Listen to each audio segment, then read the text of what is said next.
Diwa. Pagsaksi sa mga pangyayaring hindi mo sukat akalain.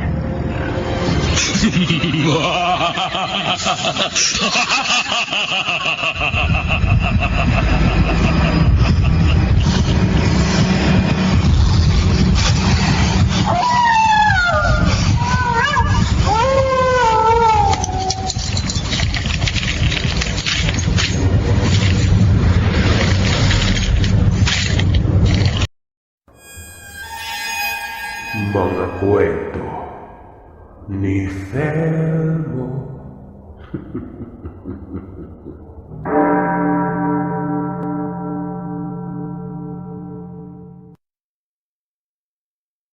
Unang-una po sa lahat, abangan niyo po yung shoutout natin mamaya dun sa kabilang channel natin. Sa next upload po ng fiction stories. Uulitin ko po, yung nag-comment lang po dun sa latest post ko sa community hanggang 8 PM kanina ang mababasa ko. Maraming salamat po sa inyong pag-unawa at patuloy na pagsuporta sa channel natin. Simulan na natin ang kwento. Hello Sir Thelmo. Tawagin niyo na lang po akong Jeff.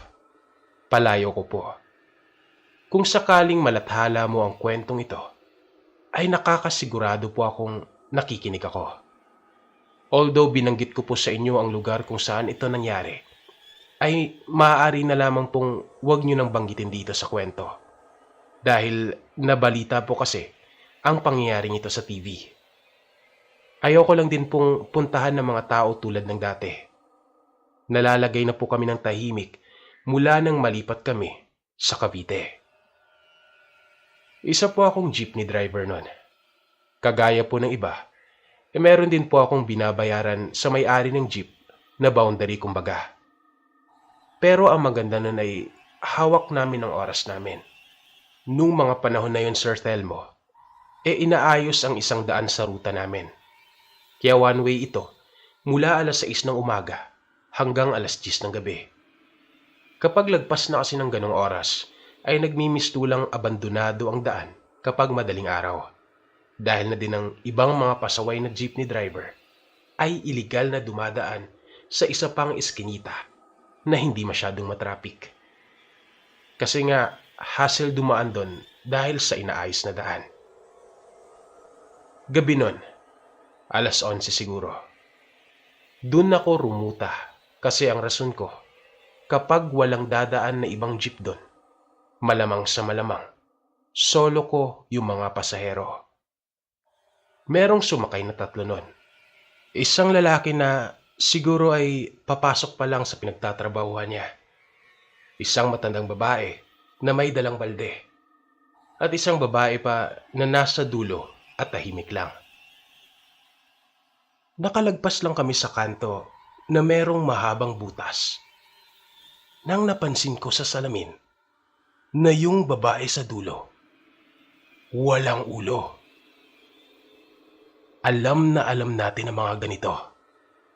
Alam natin na merong mangyayaring hindi maganda sa babae. Ang ginawa ko po, Sir Thelmo, ay lumiko ako dun sa isang kanto. Sinabi ko po na magre-reroute lang, since sa ikatlong kanto pa naman ang baba ng matandang babae. At sa dulo naman, yung baba ng lalaki. Ang dalawa kong sakay wala namang reklamo. Since gano'n lang din naman ang bilis. Yun nga lang ay hindi na ako makakapagsakay ng ibang pasahero kasi looban nito. Unless may pumara. So tuloy-tuloy lang ako sa pagdadrive nun, Sir Thelmo. Pagdating ng ikatlong kanto ay niliko ko ulit sa main road para makababa yung matandang babae. Tapos pinasok ko ulit sa kabilang kanto. Maya-maya pa ay nagkaroon na ng ulo sa salamin ng babae. Nakatitig lang ito na nagtataka. Medyo nawala na yung kaba ko nun, sir. Kaya bumalik na ako sa main road. Nung malapit na ako sa dulo, ay napatanong yung lalaking pasahero. Boss, bakit ka pala nagre-route? Tanong nito. Sinabi ko na yung pasahero sa dulo, wala ngang ulo. Isa itong masamang pangitain. Disgrasya kumbaga. Napalingon itong lalaki kong pasahero. Napakunot ang noo. Sabay tanong sa akin. Boss, mula nung bumaba yung matanda kanina, ako na lang yung pasahero mo. Napapreno ako ng Sir Telmo. Pagtingin ko sa salamin, wala na yung babae. Kami lang ng lalaki yung andon. Tahimik na namumutla ako, sir, dahil sa nangyari. Hanggang sa makababa na yung lalaking pasahero ko sa dulo. Nung pangatlong araw matapos mangyari yon, ay may hindi ako inasahang bagay sa mismong daanan din na yon. Nung time na yon, hindi na ako pumasok sa kanto kasi wala naman na akong naulinagan na kung ano at halos makalimutan ko na din ang nangyari. Ewan ko ba, sir? Hindi ko alam kung bitin yung pagpihit ko ng manibela o napalakas yung brake ko o bitin din yung pagkambyo ko. Pero nahulog po yung jeep ko sa isa sa mga hukay dun sa ginagawa. Blackout na ako nun, sir. At opo, nabalita po ito sa TV, radyo at dyaryo. Matagal na po itong nangyari, sir. At matapos nun, hindi na rin ako nakakapagmaneho. Mahirap kasi mag-drive, sir. Naiisa lang ang paa mo. Pagkatapos nun ay sideline muna ako. At nakaipon po. Tapos nag-t-shirt printing. At ngayon po ay nagmamay-ari na din ng mga 3D printing services. Hindi po kalakihan yung kita kasi hindi din naman ganun ka mabenta. So ngayon po, isa ako sa mga nagbebenta ng mask na gawa sa 3D print. Yun ang negosyo ko ngayong quarantine.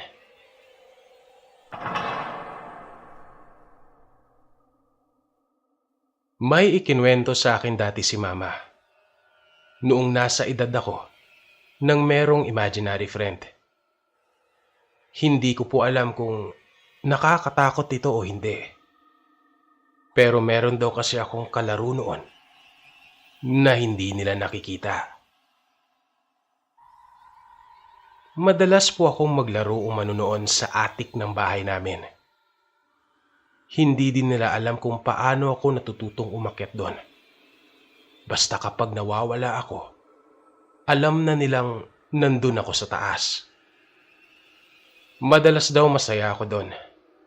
Naglalaro mula umaga hanggang magtanghalian. Sa hapon naman, matapos akong gisingin nila mami, diretso na ako doon agad. Bit-bit yung mga laruan ko, mga manika, at iba-iba pang mga kasangkapan. Since hindi naman din nakakatakot yung attic namin na yun, Sir Telmo, na pwede pang ang gawing kwarto. Maliwanag naman din sa ilaw at sa bintana. Kaya hindi ako pinagbawalan ng mga magulang ko. At isa pa, only child lang po kasi ako nun. At hindi po ako masyadong nakakalabas ng bahay. Masyado pong sensitibo sina mami at daddy. Bawal akong madumihan. Unlike sa mga kapitbahay namin sa probinsya na nagbabahay-bahayan at naglalaro sa ulan. Dahil na din siguro sa madali akong dapuan ng sakit at may hika ako, kaya ganon. Ang kaibigan at kalaro ko doon sa attic ay tinatawag ko na Urduha. Hindi daw ako nabubulol nun kapag sinasabi ko ang pangalang Urduha. Si Urduha daw, ayon sa kwento ko, nung bata pa ako, ay isang matandang babae na mas matanda pa daw kay Lola. Tinuturuan niya umano akong mag-ayos ng mga manika at kung paano mag-ayos ng lutu-lutuan. Noong una ay okay lang ito kina mami.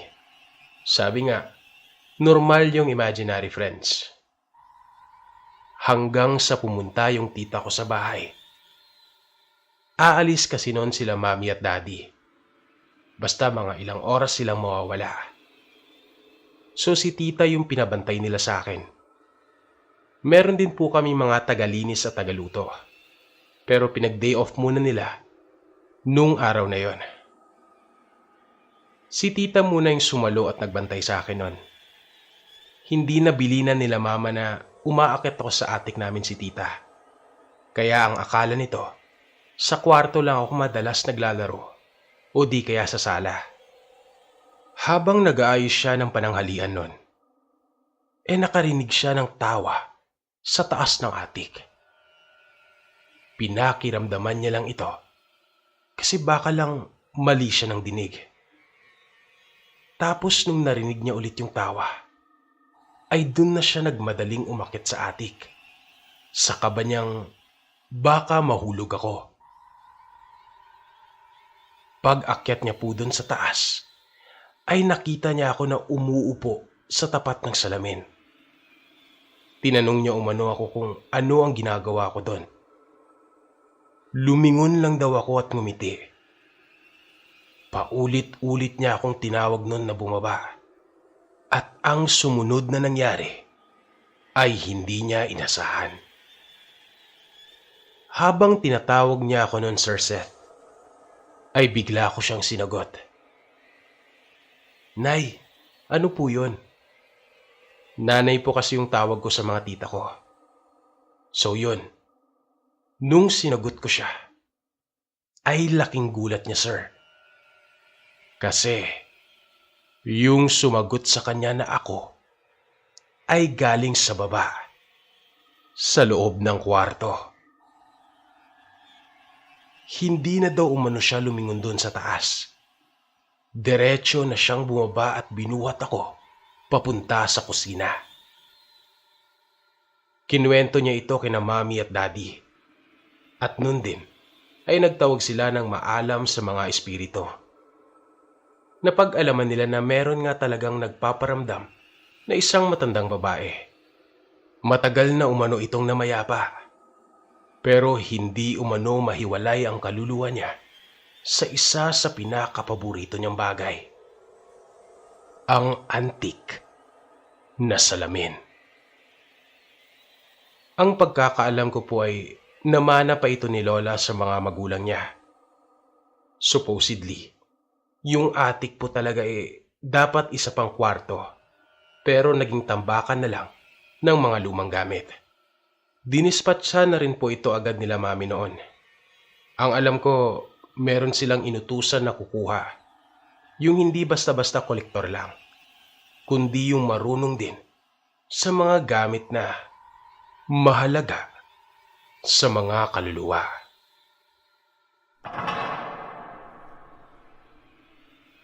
Eight years ago, meron po akong naranasan sa isang lugar dito lang sa bandang Maynila. Unang saba ko po nun dito sa lungsod. Taga-probinsya po talaga ako pero nung nag-college na ako, ay kinuha ako ni nanay para mag-aral dito sa Maynila. Taga-Taguig po si nanay. Pero nung oras po na yun ay nag-aral ako sa isang kilalang public college. Kaya kailangan kong magstay sa isang apartment bandang norte. So bago po ako makakarating sa sakayan ay lagi akong napapadaan sa maliit pero sementadong tulay malapit sa bahay. Ang kasya lang po dito ay pedicab o tricycle. Wala din ito sa main road. Minsan din naman may dumadaang maliliit na truck dito kapag nag-aangkat ng kung ano-anong produkto sa mga tindahan.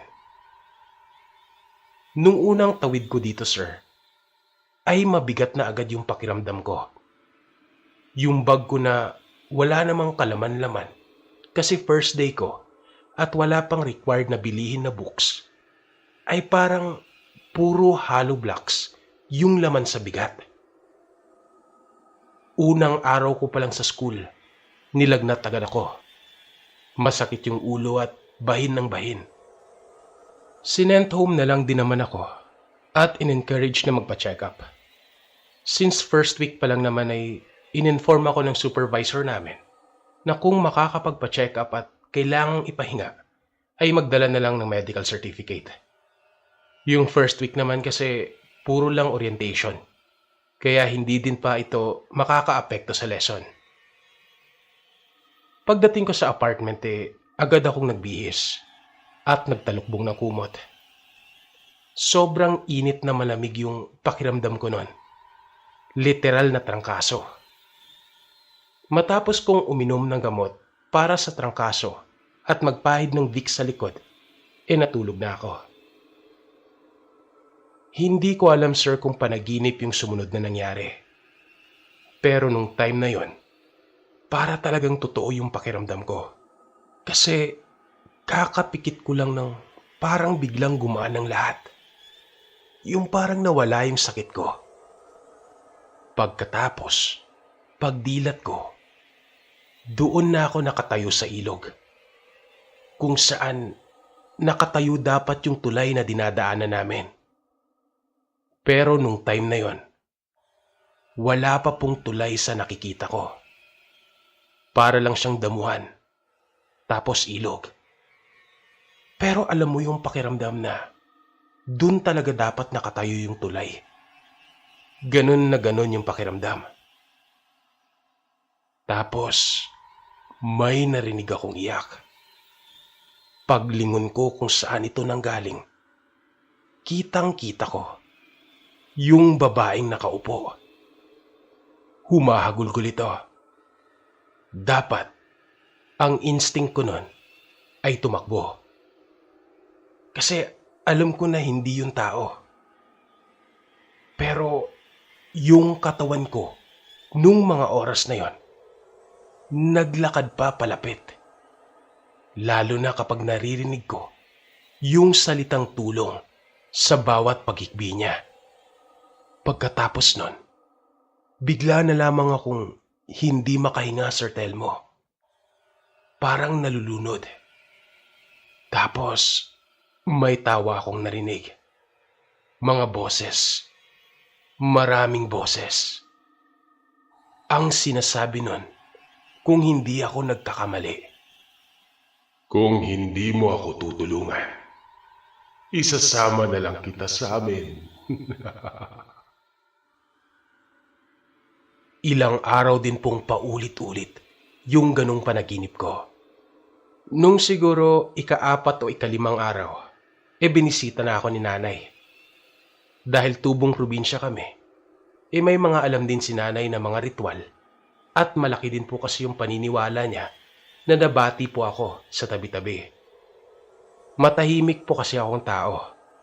Kahit sa probinsya namin, konting gala ko lang, nababati agad ako ng mga kung anong mga lamang lupa. Hindi ko po alam kung paano ginawa ni nanay yon. Basta kinuha niya lang yung damit ko na hindi pa nalalabahan. Tapos nagdala po siya nung mga iaalay doon sa tulay na yon. May kasama siyang manghihilot daw o albularyo. Hindi ko na rin maalala kasi nakaratay ako. Hindi pa ako dinala ni nanay nun sa Taguig kasi ang bilin ng manggagamot, hintayin muna akong gumaling. Baka daw kasi kung hindi sumama yung kaluluwang yon, baka merong parte sa akin na maiiwan. 2 to 3 days pagkatapos ng ginawa nila nanay, ay para akong nagdahilan lang. Wala na akong lagnat o sinat. Nagsimula na ding magkalasa yung kinakain ko. Doon ko din po nalaman yung salitang padugo. Kasi merong nagsabi sa akin na taga doon na noon nga ay walang tulay doon sa lugar na iyon. Malinis din yung ilog doon sa parte na iyon. Tapos nung dumami nga yung mga bahay doon at merong mga informal settlers, ay wala nang madaanan. Kaya tinayo na lang yung tulay na yon. Ang sabi po talaga, yung padugo ay papatakan mo ng dugo ng manok o baboy ata, yung semento, para tumibay. Pero meron po kasing haka-haka nun, na yung nagpatayong engineer at architect nun, ay may sa kaliwa umano ang paniniwala. At dugo ng mga tao, na ang sabi ay nakukuha nila sa mga imbalsamador ang pinapatak nila sa mga pinapatayong gusali. Kung totoo man ito, Sir Telmo, ay siguro may basihan kung bakit mula nang tinayo ito ay hindi pa talaga ito nakatikim ng renovation. Repainting lang. Pero yung tipong inayos, hindi pa. Though bago ako umalis doon ay may katabi itong inaayos na malaking tubo ng tubig. Hindi ko lang sigurado kung nawasa o may nilad.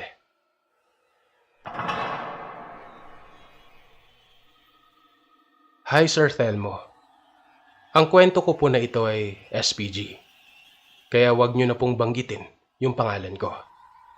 Alam rin po ito ng girlfriend ko. Pumayag na siya na i-share ko sa inyo ang karanasan na ito.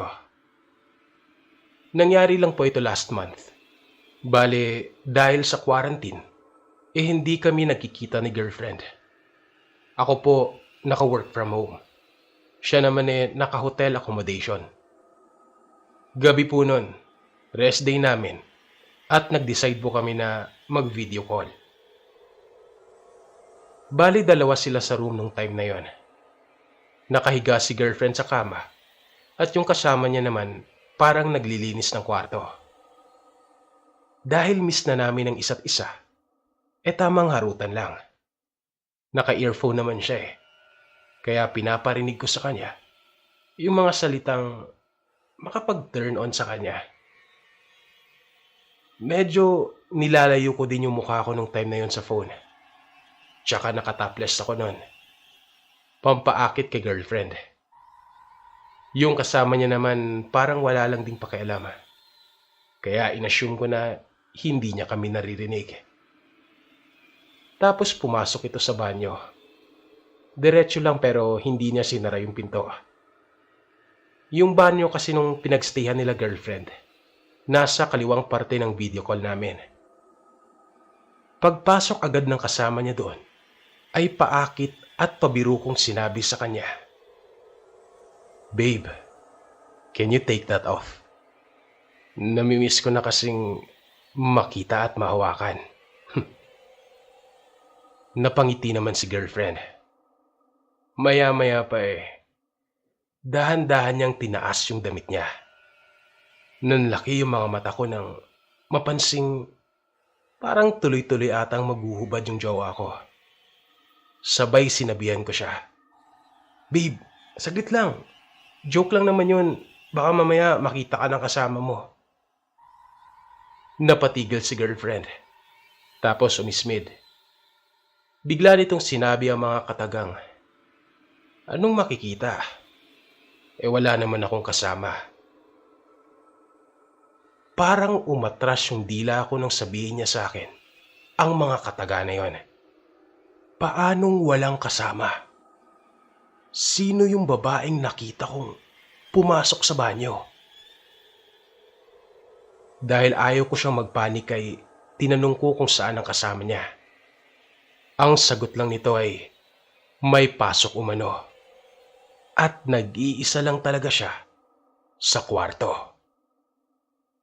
Sabi pa niya maya-maya naman daw end of shift na nito at siguradong may kasama na siya. Hindi ko na sinabi yun kay girlfriend nung una, pero hindi ko din hinayaan na ibaba niya yung tawag. Habang tuloy yung usapan namin ay binabantayan ko yung likod niya. Mga 2 to 3 hours ata usap namin nun. Pero hindi pa rin lumalabas yung babae na pumasok sa banyo. Pagdating ng kasama niya sa room, ay saka ko sinabi sa kanya ang lahat. Kung bakit hindi ko na din tinuloy yung sana ay mainit namin na video call. Hindi din naman nagtagal ang hotel accommodation niya at pinauwi din siya at pinag-work from home din.